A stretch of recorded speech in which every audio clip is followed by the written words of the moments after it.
Get lost, you idiot. With his face turning bright red, Tony Walker suddenly flew into a rage and hurled a chair at me. Watching me shake with fear and surprise, he pointed at me and burst out laughing. Tony, who is the head of the sales promotion department at a major fast food chain subsidiary, is strutting around acting all high and mighty at the company's year-end party, where not only the employees from the main office but also executives and senior staff from the entire group are gathered. Tony claims he's got connections with the CEO, but as far as I know, that's a bunch of nonsense. His outburst has left everyone at the party in shock, but despite the chilly atmosphere, he keeps on insulting me. Just then, my wife, Emily, who could no longer stand by in silence, spoke up against Tony. Tony, who wasn't intimidated by Emily's bold attitude, was rendered speechless when another figure appeared. His face, which had been flushed with arrogance, turned pale. Tony, who had been riding high and acting selfishly, finally met his match. The price he paid for his actions was steep, but Tony seemed to have something even bigger at stake. My name is Magnus Walker. People often tell me it's an unusual name, and I tend to agree. It feels like it overshadows me, and I've felt that way since I was a kid. Despite having such a grand name, my life has been pretty ordinary. I'm 38 and in the prime of my career, so I'm busy every day, but my life is good. I've got a great wife and we just had a son, so everything's going smoothly. We named our son Maximus, which means the greatest, in honor of my own name. I still remember the surprised look on my wife, Emily's, face when I told her the name I'd come up with. I chose the name because I want him to grow up big and strong, but I wonder if he'll end up feeling like his name is too much for him, just like I do. Maybe my knack for naming things comes from my parents. I work at a major fast food chain. My parents had a lot to do with why I chose this job. They love to cook, and they always say that seeing people smile after enjoying a good meal makes them happy. Like them, there's nothing I enjoy more than seeing people leave with full bellies and big smiles. The company is doing well, and we're about to open a new location in a large shopping mall. This time, though, it's not a direct-owned store, but one operated by a subsidiary within the group. Since I had the day off, I decided to check it out, and I was surprised by how busy it was. Seeing the crowds on the first day reassured me that there was nothing to worry about, but then, suddenly, I heard someone yelling from the back of the store. How can you not get something this simple right? Are you trying to ruin this place? I wasn't the only one startled by the shouting. The customers inside all turned toward the voice, too. Just then, a young woman, who looked like she was probably an employee, ran off crying. Worried that something might be wrong, I peeked into the staff area, only to be met with a menacing glare from a big guy. What's your problem? This isn't a freak show. Eat and get out. The guy, who had taken off his jacket but was still in a suit, was clearly an employee, but he wasn't acting like someone who should be dealing with customers. Annoyed by his intimidating attitude, I tried to stand my ground. Aren't you an employee? Don't you think that attitude is a little off? The guy sneered at me, lightly snorted through his nose, then laughed and walked off. The rest of the day went by without any major issues. But I couldn't shake the feeling that something was off, so I went back to the office to look into who that guy was. According to the employee records, his name is Tony Walker, and he's the head of the sales promotion department. His department doesn't usually have much to do with the actual stores, but it seems he was brought in for this event to help with the promotional activities for the new store. But there's no way that kind of customer service attitude is acceptable for someone working in this group. I decided to visit the store again on the final day of the opening campaign, and it was still bustling with customers. This store operations seemed to be going smoothly, but that wasn't what I was there to check. Sure enough, there was Tony at the register, looking annoyed and doing nothing to help anyone. He just stood there, looking bored, while the rest of the staff were clearly struggling to keep up with the crowd. I couldn't stand it any longer and spoke up. Welcome. Hey, our customers here. Someone help them. Is this place full of useless people or what? Even though the store was in chaos, Tony still didn't make a move to help. Aren't the other employees busy? Shouldn't you be helping them? I asked in disbelief. Tony clicked his tongue and then said something unbelievable. Can't you see we're busy? If you're just here to mess around, get lost. Not only did Tony treat me like a nuisance, but he also looked around to make sure no one was watching before forcefully shoving me out of the store. And as I stumbled and fell, Tony deliberately extended a hand to help me up. Oh, are you okay, sir? With a half smile on his face, Tony rushed over, making it look like I had just tripped on my own. I could hear the snickers around me. Unable to bear the cold stares from those around me, my face turned bright red with embarrassment, and I quickly ran away from the scene. A month after that humiliating incident, due to certain circumstances, I was transferred to a subsidiary within the group. And wouldn't you know it, I was placed in the same sales promotion department where Tony works. My job was to investigate why sales were declining, but I was pretty sure Tony was the reason. On my first day, I was shocked beyond words. So you're the guy they sent over, huh? You've got a real broke look about you. You'd better be useful to me. Tony assumed I was just some temp worker and looked down on me without even bothering to ask my name. Looking around, I noticed that all the employees in the department had pale faces, and the overall work efficiency seemed really low. The biggest problem was during the planning meetings. Everyone seemed to be tiptoeing around Tony and didn't dare speak up. The whole atmosphere was so strange that I couldn't help but feel uneasy, so I started asking the employees what was going on. But no one would say anything. They just looked scared. A new employee transferred in after me, but they always seemed anxious and showed no enthusiasm for the job. I couldn't just leave things as they were in this lifeless workplace. Having reached my limit, I decided to confront Tony directly, though I tried to be tactful about it.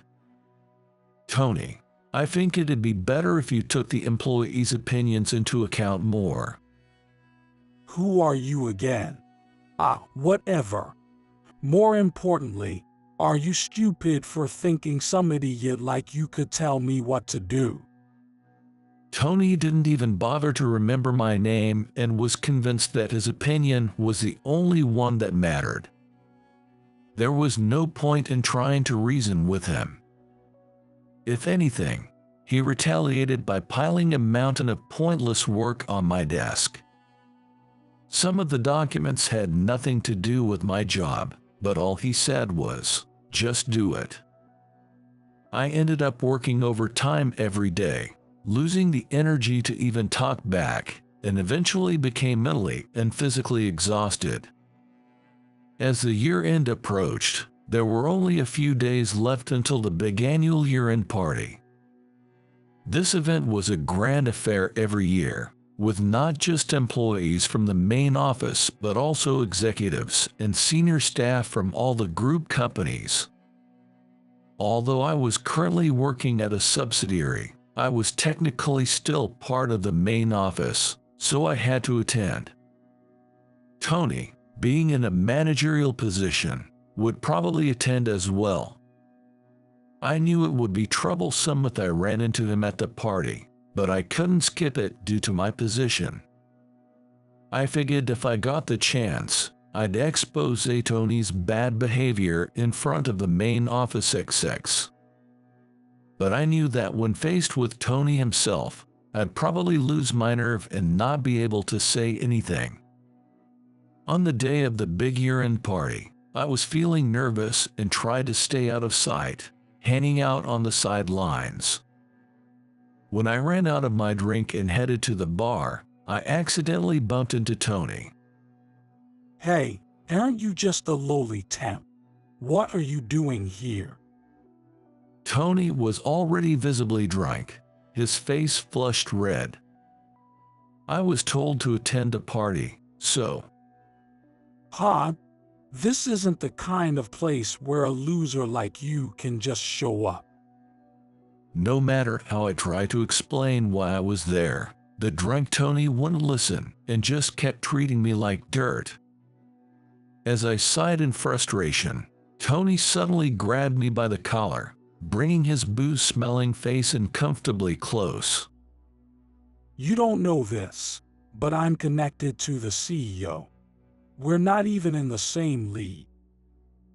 Maybe it was the alcohol talking, but I couldn't make sense of what Tony was saying.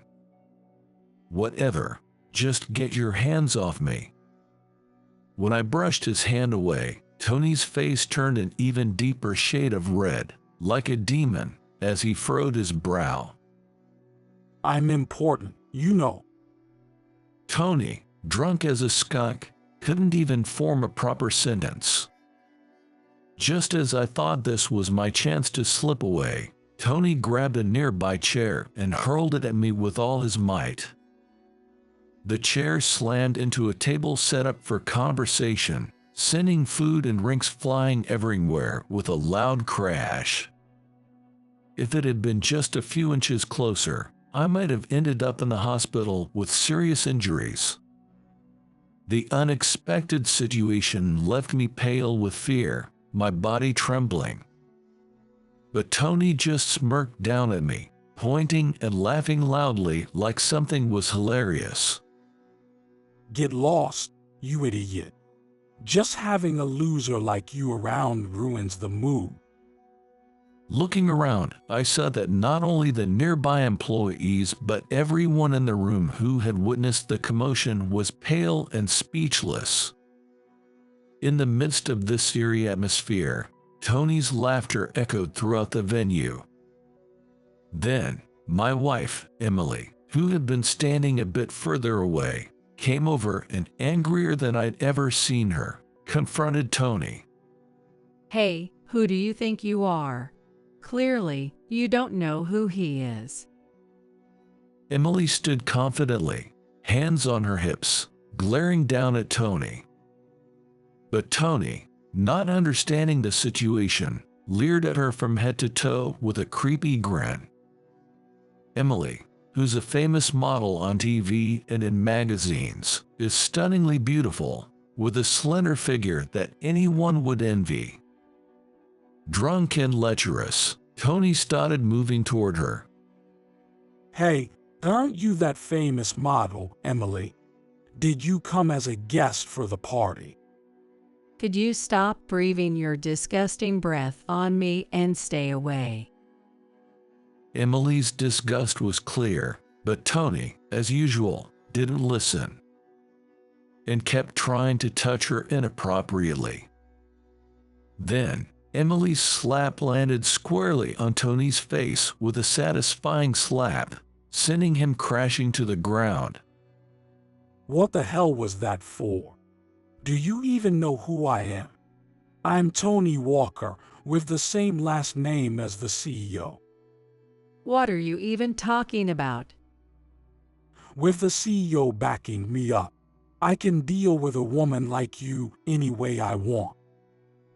Emily and I both looked at Tony, confused by his nonsensical rant. Tony, what are you even saying? I don't know what you're trying to get at, but if you keep treating my husband like this, you'd better be ready to face the consequences. Tony's eyes widened in shock at Emily's words. Has been. You're married to this loser. Tony couldn't believe it, his face twisted in confusion. Just then, a man in a luxury suit stepped between us with a puzzled expression. What are you guys doing here? Paul, the CEO. There's someone here who shouldn't be. Get rid of this loser right now. Tony, who had been sitting on the floor, started babbling incoherently, his face drenched in sweat. But the CEO just frowned and then took my hand. What are you doing here, Magnus, the new CEO? It's almost time for your inaugural speech. You need to be more composed. Sorry, Dad. I was just dealing with a little issue. The man in the expensive suit standing before me was Paul Walker. He's my father and the current CEO of this major fast food chain. He's set to step down soon and take on the role of chairman, with me slated to become the new CEO. This year's big year-end party was also meant to be the event where my promotion to CEO would be officially announced. Being the CEO of a major fast food chain is a heavy burden for me. So, whenever I have to speak in public, I plan to leave it to the vice president, whom my father trusts the most. But my father insisted that I attend this year's party to fulfill my responsibilities as the new CEO, although I never expected it would turn into such a fiasco. As my father smiled and gripped my hand firmly, my wife Emily, who had been wearing a strained smile, stood up and brushed the dirt off my clothes. In this suddenly peaceful moment, I glanced over at Tony. He was shaking uncontrollably, his once red face now pale as a ghost. What? You're the CEO. How? Why? Tony, clearly rattled, stammered as he broke into a cold sweat, slowly scooting back on his rear like a villain from a comic book. As Tony tried to make his escape, Emily, her smile tight with irritation, spoke up.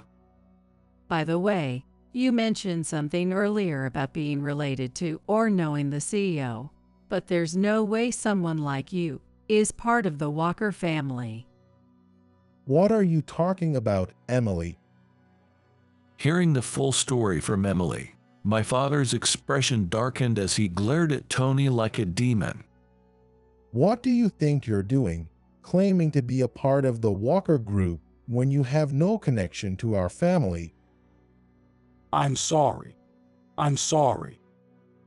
Terrified by the menacing glares from both my father and Emily, Tony's bravado crumbled and he quickly dropped to his knees, pressing his forehead to the floor as he repeatedly apologized. I had transferred to Tony's department as part of my preparation to take over as CEO, and the results were more than I had expected. One of my hobbies is watching foreign TV shows and documentaries, and my favorite is a famous program where the CEO disguises themselves as a janitor or part-time worker to uncover hidden issues within the company. Officially, I was supposed to be handling international business, but behind the scenes, I was visiting various subsidiaries within the group to investigate their internal issues, finding numerous problems and areas for improvement. In short, I wanted to improve the company by playing a little game of undercover boss, inspired by my favorite show. What I discovered while working there was that struggling subsidiaries within the group always have room for improvement. This time, I had taken the opportunity to work under Tony, but the situation was far worse than I had imagined, and I got caught up in it myself. Tony's department was in a state far worse than any other. When I revealed that my transfer was actually part of a surprise investigation, Tony's face went from pale to ghostly white. "Tony, you understand what this means without me having to spell it out, right?" What do you mean? I've been working diligently. I haven't done anything that bad, right? Tony began making excuses, so selfish it was almost laughable. Eventually, he even tried to blame everything on his supposedly incompetent subordinates, leaving me utterly speechless. "I understand your perspective, Tony, but you should go home now." Desperate to escape the painful stares of everyone around him, Tony bolted for the exit. But in his haste, he tripped over his own feet and crashed into a table full of food. With dishes overturned and food covering his head, Tony's clumsy fall brought a wave of laughter from the other attendees. Soon after, the branch manager from Tony's subsidiary rushed over to me, sweating profusely as he was repeatedly apologizing. As I glanced toward where I felt a gaze, I saw Tony staring at me with a face twisted in fear. Noticing Tony's panic, the branch manager, still lowering his head, shot a sideways glare of resentment at Tony. Tony, who had collapsed in fear, was so terrified that he lost the strength in his legs. He mustered his last bit of strength and managed to leave, crawling away. The next day, I showed up to work as usual, acting like nothing had happened. "Good morning." The employees in the department, as always, returned my greeting without much enthusiasm. However, Tony, who had learned my true identity the day before, was so startled that he knocked the papers off his desk onto the floor and collapsed on the spot. Good morning." Tony stammered, looking as if he had just seen a ghost. The employees, puzzled by Tony's odd behavior, glanced over at him with curiosity. "Tony, are you okay?" I'm good. Tony's face was pale, drenched in sweat, and he was trembling uncontrollably. His voice shook, and he was in such a panic that he couldn't even form a coherent sentence. But none of the employees who had suffered under Tony's tyranny over the years offered him any comfort. Instead, soft chuckles could be heard from various corners of the office as they watched him cower in fear. Suddenly, I noticed an unfamiliar envelope among the papers that Tony had dropped on the floor. When I checked the contents, I found that it was a resignation letter. "Tony, what's this?" That. Hearing murmurs of "not again" from the surrounding employees, my suspicions turned into certainty. It's a resignation letter from one of the employees who recently left. I had heard rumors, but it turned out that Tony had been forcing employees who couldn't tolerate his abuse to resign and processing them as voluntary resignations. He even had the resignation documents mailed to him so that he could submit them himself. In doing so, he changed the payment details so that the severance pay was transferred to his own account. "Tony, this is a serious problem. You shouldn't expect to continue working here after this." Even as I expressed my exasperation, Tony fell to his knees, begging for forgiveness, but there was no way he could be pardoned so easily. After reporting Tony's misconduct to the branch manager, including the issue of the resigned employees. The branch manager turned pale and began shaking as well. Although I felt sorry for the branch manager, I had no choice but to accept his demotion and pay cut for allowing Tony's tyranny to go unchecked. Less than a week later, Tony was officially dismissed for gross misconduct. Additionally, Tony was ordered to return the severance pay to the employees and compensate the company for the damages he caused. Tony's dismissal revealed one of the long-standing mysteries. According to interviews with the employees, Tony had been claiming to be a relative of my family simply because we shared the same last name, even before he became a department head. While it's true that having the same last name by coincidence didn't change anything, I was unaware that it had been exploited in this way until now. My father, busy with his duties as CEO, likely hadn't noticed either. I also blame myself for not being more visible. As childish as it may seem, it was apparently effective enough to help Tony land his position as a department head, at least partly due to the surname connection. With the compensation he owed, Tony lost not only his severance pay but also all his savings. Having lost not just his position as a department head but his job altogether, Tony's wife filed for divorce.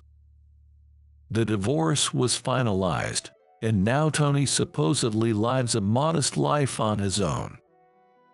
Since then, I hadn't heard much about Tony, until one day I was surprised to come across his name in an unexpected place. I received a report about an incident of dining and dashing at a store in a rural area. The culprit tried to flee immediately but tripped over his own feet as he started running and was arrested on the spot. That culprit turned out to be Tony. The unfortunate incident involving Tony quickly became the talk of the company. The name Tony Walker, once a former department head, took on a life of its own and eventually became the subject of jokes everywhere. A few months later, after I was officially appointed as the new CEO, the first thing I focused on was making the company more transparent to prevent anything like Tony's situation from happening again. Despite everything that happened, Tony became a sort of cautionary tale, and in that sense, he indirectly helped the company. After revising the training manuals based on the issues I uncovered while visiting the various stores operated by our group subsidiaries, the company's performance began to improve steadily. We decided to implement the new manual in the newly opened stores. The manual worked well, but the employees were overwhelmed by the unexpected rush of customers. Even though I joined in to help, it was so busy that I could hardly keep up. But surprisingly, despite the large number of customers waiting outside, not a single complaint was filed. Curious about how smoothly everything was running inside, I went to check the situation outside. There, I found a middle-aged security guard engaging with the waiting customers. This guard was keeping both children and adults entertained, making the long wait enjoyable for them. When I approached the guard to express my gratitude, I was shocked to realize that it was Tony, looking a bit worn but unmistakably him. Oh, hello, Magnus. It's busy today, isn't it? Don't worry about outside. I've got it covered. Thanks to Tony, the grand opening day went off without a hitch. I wanted to thank him after we finished cleaning up, but he had already left, and I couldn't find him anywhere. Throughout the entire grand opening campaign, Tony worked tirelessly as a security guard without taking a single day off.